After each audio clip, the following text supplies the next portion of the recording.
What's going on? Is the church closed? The doors are locked at Lakeside. Well, we're not having live in-person services. It's the Sunday after Christmas. We never have live in-person services because we give our volunteers a break. Why do we give them a break?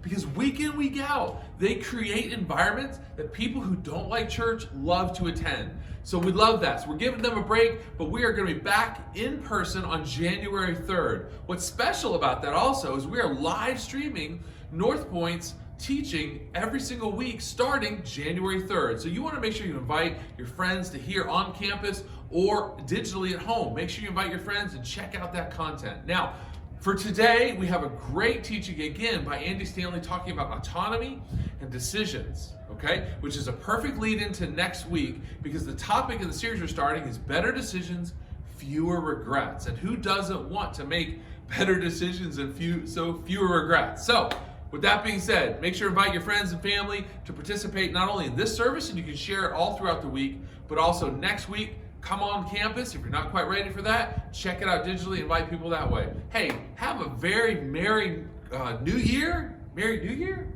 Merry Happy Christmas? I don't know. Have a Happy New Year. Look forward to it. Be safe, and we'll see you guys next Sunday. Bye-bye. Hi, everybody. I have some great news for all the women in the audience. Today's message is for all the men in the audience. Married, single, young, not so young, fathers, wanna-be fathers, maybe scared you might be a father. Anyway, as men, I think we all have something in common. There's an underlying, often I think, overlooked component in our pursuit of success. And to be clear, I don't think this is unique to men, but the successful women I know seem to have a way better handle on this than most of us do. And this unspoken, sometimes unrecognized component to our quest for success is this word, autonomy. Autonomy. There's something, I think, in most of us that wants to be self-governing, right? I mean, after all, to some extent, it's the American dream, or at least the way the American dream has been presented to most of us. I think for most of us men, it's pretty much our definition of success, right? I mean, to do what I want to do, when I want to do it, and to have enough money to pay for it. I mean, it's an alluring goal to be sure. And I think in addition to our ego, I think some other things fuel this. First, we've seen it. And since we've seen it, we can't unsee it. I mean, think about it. Most of our role models appear to be completely autonomous. Our corporate heroes, athletic heroes, the arts, I mean, they all appear to operate unfettered by financial or sometimes even relational restraint. But for you, there may be even more to it. Maybe for you, there's something else that fuels your quest for autonomy. Maybe it was the way you were raised. If you grew up in a home where money was always tight, if you spent a season or two living with relatives or maybe worse, autonomy may not feel like a nice to have for you. For you, it's a must have. The thought of returning to that or putting your family through that, well, for you, it's terrifying. It's motivating. Again, it's not a nice to have. For you, it's a must have. You don't ever want to have to depend on someone or something else.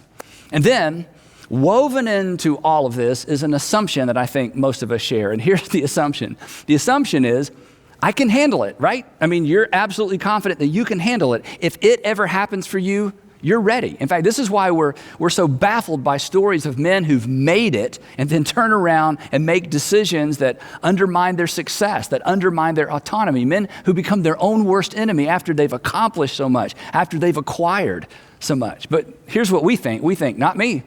Right? When I get my chance, I'll get it right. Once I can call my own shots, I'll call all the right shots. So, off we go. Time goes by. And for most of us, it doesn't happen fast enough. For most of us, it doesn't happen big enough. And when it doesn't happen big enough or fast enough, when it looks like it's not going to happen at all, it's not unusual for us to develop what I refer to as a low-grade anger. A low-grade anger. Anger that simmers just beneath the surface. We're constantly frustrated. We're constantly frustrated with just about everything and just about everybody. And this usually happens somewhere around 40 to 45 years old. And eventually it dawns on us, and this is why it happens. Eventually it dawns on us, I'm not there. I'm not even close to there. I'm not sure I'll ever get there. And in most cases, let's be honest, we've never even clearly defined where there even is. And on top of all that, since most of us aren't all that emotionally connected internally, we don't even recognize the source of this simmering frustration. Worse, we set our sights on the wrong source. Our disappointment with ourselves eventually spills out on the people who are closest to us. So, let me just put this out there. Men, if you aren't happy with your wife, your kids, your car, or your career path, it may be because you aren't happy with you. And the only way to move past this constant sense of frustration is to recognize that. And here's why I feel I can say that with confidence. Because you married her, you raised them, you bought it, and you chose it. Guys, when we get confused about the source of our disappointment, our discontentment, our frustration, our anger, we get lost. And what do most of us do when we get lost? We drive faster, and we generally drive faster in the wrong direction. This is why I think Don Henley and his co-writers got this exactly right all those years ago when they penned these lyrics. He had a home, love of a girl, but men get lost sometimes as years unfurl. Isn't that true? One day he crossed some line he didn't know he'd crossed, and he was too much in this world, but I guess it doesn't matter anymore. In a New York minute, just like that, everything can change. In a New York minute, things can get pretty strange. You've seen it. Perhaps you've stood at the edge of it. Perhaps you've stood at the edge of it and peered into it. Perhaps you're there right now, and you feel like I've read your mind. Perhaps you've grabbed a friend by the collar before he gave in to it. Let's be honest. There's a really fine line between free as you can possibly be and prison. There's a really fine line between as free as you can possibly be and addiction, a hole you can't climb out of on your own. The truth is, the quest for autonomy is dangerous. It's dangerous because it is an appetite that you can't fully or finally satisfy. It's a thirst that can't be quenched. And when you feed an appetite, what happens? It doesn't shrink. It grows. The more you get, the more you want. And nobody believes this, but it's true. Autonomy is power, right? That's why we want it. It's power, and the more you have, the more you want. And power is generally intoxicating. And intoxicated people don't make good decisions. They don't listen. In fact, before long, they're surrounded by people who don't have anything helpful to say. Nobody with the courage to say no. Nobody with the courage to say, I think you need to rethink that. Nobody with the courage to say, I think you need to take a different approach. In the quest for autonomy, relationships become, you've seen this, you've been on the other side of this, in our quest for autonomy, relationships ultimately become a means to an end. Everybody is a potential customer. Everybody's a potential client. Everybody's a potential contact, right? Which leads to further isolation. And success just makes it worse. Before long, everybody around you is either getting a paycheck or they're related to you. And their honesty would be costly. So, when we accidentally or purposefully embrace this misguided approach to success and masculinity, at the end of the day, we're either frustrated because we aren't there, or we're disappointed and isolated when we get there. Now, quick story.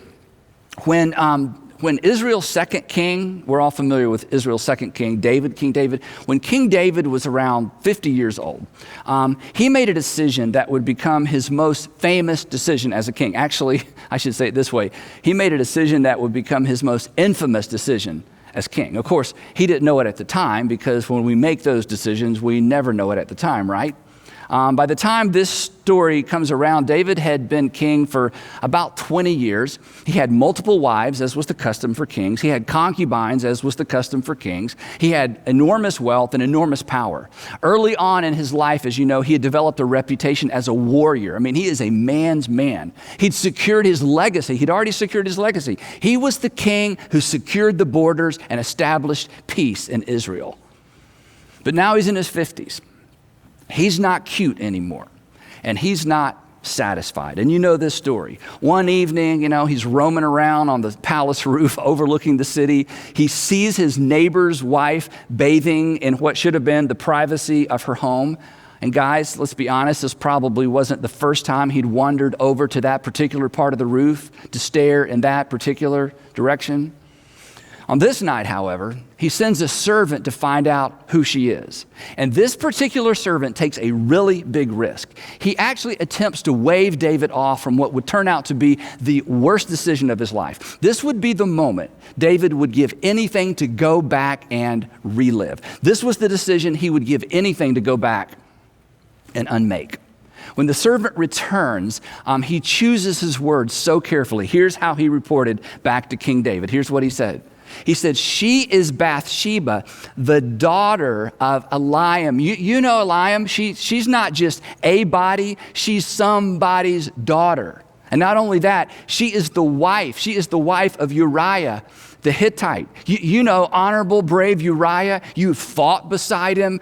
He's risked his life for you. In fact, he's camped out in the mud right now, risking his life for you right now. It's that Uriah. And that should have been enough to send David back inside. But, and you've seen this, powerful people have a very difficult time listening to payroll people, don't they? Then David sent messengers to get her. I mean, what could they say?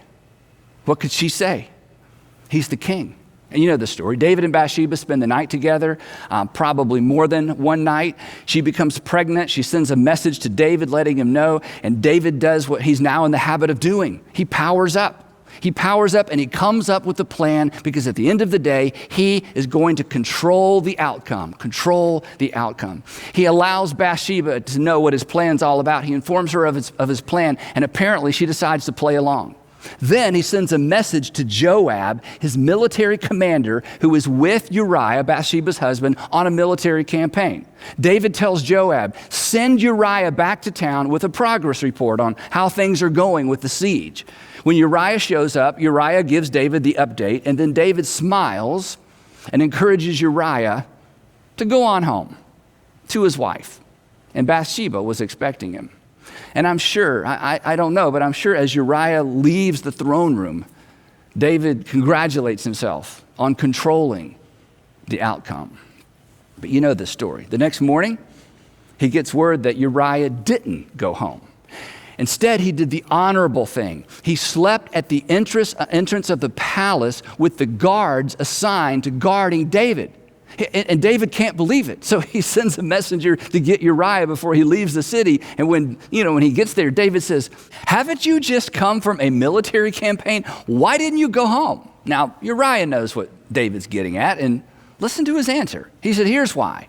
Because the ark and Israel and Judah are staying in tents, and my commander Joab and my Lord's men are camped in the open country. Hey, my friends are living in mud and sweat. They're eating whatever they can carry or kill. And then he says this, how could I do that? How could I go to my house and eat and drink and make love to my wife? As surely as you live, I will not do such a thing. Now, gentlemen, there is a man to take our cues from. Free to go, but out of respect for God and his brothers, he just said no.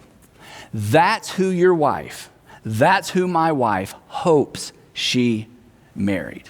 That's who you want your daughter to marry. Single guys, that's who you should strive to become. Back to the story. Well, David is so, put off by all this. He insists that Uriah spend another night in town. He invites him to dinner. He gets him drunk. He points him toward home, and he sends him on his way thinking, surely he will do what I would do if I were him. But Uriah isn't David. David has lost his way, and he's nothing like Uriah. But in the evening, the text tells us, Uriah went out to sleep on his mat among his master's servants. He did not go home. Guys, when your kids, when your friends, when your wife tells your story, what story do you want told? I've told you this before, but it bears repeating. We write the story of our lives one decision at a time. And certainly some decisions are more important than others, but every decision becomes a permanent part of the story of our lives. And like Uriah, and Jesus talked about this as well, like Uriah, we will be unable to save our lives at some point. But we can preserve our legacy, and we can ensure that our story is a story worth telling. Well, now David realizes that he's been outmaneuvered. And what's interesting, he's been outmaneuvered by a man who didn't even know he was maneuvering. He was simply doing the honorable thing. So then David does the dishonorable thing, the unthinkable thing. He resorts to behavior that in his pre-king years he would have condemned. He resorts to behavior that everybody condemns. And the interesting thing about it is he's absolutely confident that this will remain a secret. In the morning, David wrote a letter to Joab, and he sent it with Uriah. And here's what he wrote. He said, "Put Uriah in the front where the fighting is the fiercest, and then withdraw from him so that he will be struck down and die." What can Joab do? David is the king. Joab obeys the king. Uriah is killed along with several of his sword brothers. And when Uriah's wife, Bathsheba, heard that her husband was dead, she mourned for him. And then, after the time of mourning, when it was complete, David had her brought into his house, and she became his wife and bore him a son. But the thing that David had done displeased the Lord. And everybody knew. This was planned in secret, but it did not remain a secret. Here's one of the things we can't understand completely because we live in such different day and age. In households run by servants and slaves, there were no secrets. For household slaves, information was currency. The only person in the dark was David. And what David didn't know was that he, with this one decision, had permanently undermined his credibility and his legacy. Think about this. What else do you know about King David? Not shepherd boy David, King David. And unfortunately, this story is pretty much it. This event marked and marred his reputation. But worse than losing his credibility as king, David permanently undermined his moral authority with his children. This is so important. This is so important. His affair with Bathsheba did not cost him his crown. It cost him his family, and he paid in that area for the rest of his life. The baby dies. Later, his oldest son, Amnon, rapes his half-sister. David can't bring himself to punish his son. He's so lost. So Absalom, David's favorite son, I think his third son, kills Amnon, his half-brother, to avenge his sister's shame. David does nothing once again. He refuses to reconcile or discipline Absalom. Absalom eventually raises an army and marches on the capital city. David is forced to abandon the city. He goes to war with his son. And then against David's instructions, Joab, his commander, slaughters Absalom. Now David's heart is broken again. His dreams for his son and for the kingdom can't come true. Everything else is in shambles. He maintains the crown. But the things that were most important to David, they're gone. And they can't be retrieved. In a New York minute, everything changed. In a New York minute, things can get, come on guys, they can get pretty strange. But the New York minute and David's story wasn't the whole story.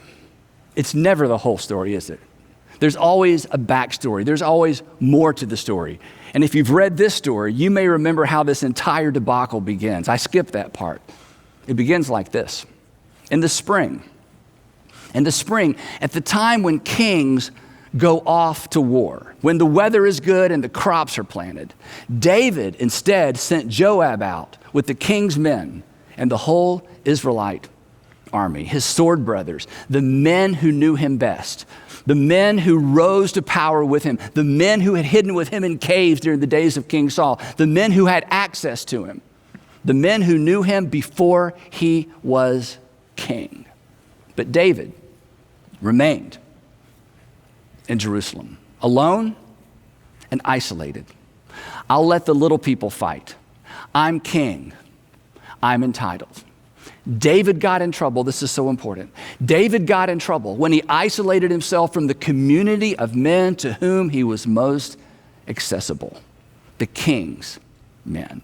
And in his attempt to control outcomes, maintain his autonomy, he paid in the area, he paid in the area where no one can control outcomes. He paid in the area of his family. Gentlemen, autonomy is a myth. It's a trap. It is an unworthy goal. You may or may not be familiar with the name Albert Speer. Albert Speer was Adolf Hitler's architect. Most people don't know this, but Adolf Hitler had a dream to create a Berlin that rivaled the beauty and the elegance of Paris. The interesting thing was, when he had this dream, he'd never even been to Paris. Hitler actually kept a scale model of his future Berlin in his study. Hitler didn't trust many people, but he trusted Albert Speer, and eventually he appointed him as the Minister of Armaments and War Production. He was at Hitler's side throughout his rise to power. After the war, Albert Speer stood trial in Nuremberg for war crimes. He spent about 20 years in prison. He was released in the late 60s, and he died around 1981. But his memoirs were published under the title Inside the Third Reich. Now, every book I'd ever read related to the Second World War quoted Albert Speer. So they quoted him as a source. So several years ago, I sat down and I actually read his book. And when I got to page 83 in the version of the book I read, he writes something that stopped me in my tracks. In fact, Sandra and I quote one of these lines so often, it has become part of our vocabulary. Now, according to Speer, Hitler knew nothing about his enemies and refused to listen to anybody. He trusted his inspirations, no matter how contradictory his inspirations were. In fact, Speer says that Hitler's inspirations were governed by extreme contempt for just about everybody.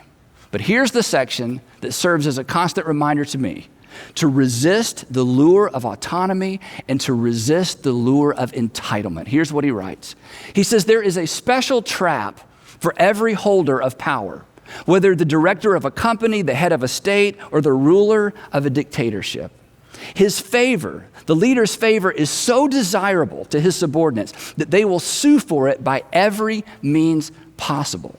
As a result, servility becomes endemic among his entourage who compete amongst themselves in their show of devotion. And then listen to this next part. Here's what happens as a result. This, in turn, exercises a sway upon the ruler, who becomes corrupted in his turn. And then here is his observation, having watched this happen right before his very eyes.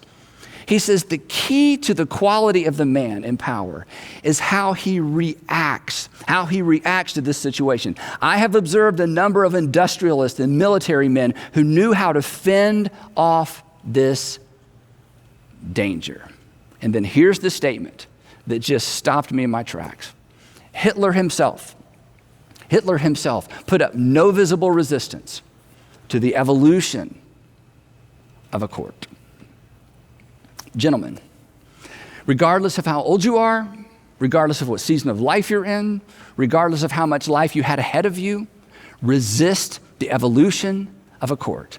Resist the evolution of a court. People who will tell you what you want to hear rather than what you need to hear. Resist the isolation and autonomy that comes with success, because it always follows on the heels of success. The isolation that almost always follows on the heels of great achievement. Give people who don't work for you and who don't need anything from you access to you. And here's why. You were not created for autonomy. You were not created for autonomy. It is a myth, it's a trap, it's an unworthy goal. It will leave you isolated and vulnerable. You may not lose your crown. You may not lose your crowning achievement. You may not lose the tangible rewards of success. But you may lose your soul. You may lose your legacy. You may lose your family. You were not created for autonomy. You were created for community.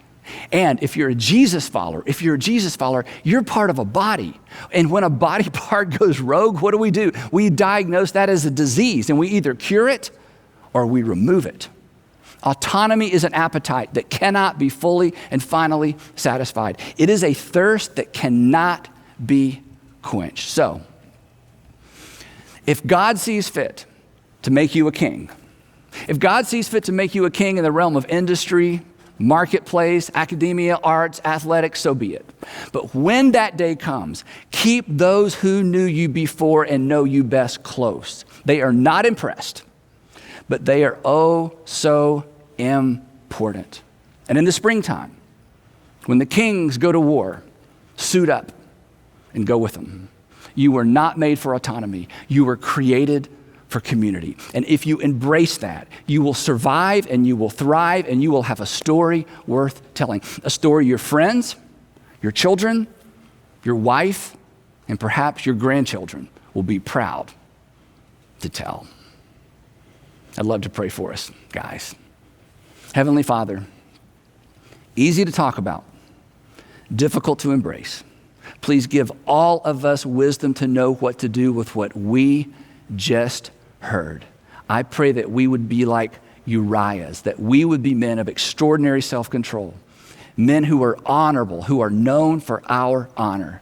So Father, however this lands with us, give us wisdom to know what to do, wisdom to know what to change, and give us the courage to embrace community. And I pray all of that in Jesus' name, amen. Well, that's it. In honor of all the fathers out there, no closing song and no uncomfortable questions. You're welcome. We'll see you next week.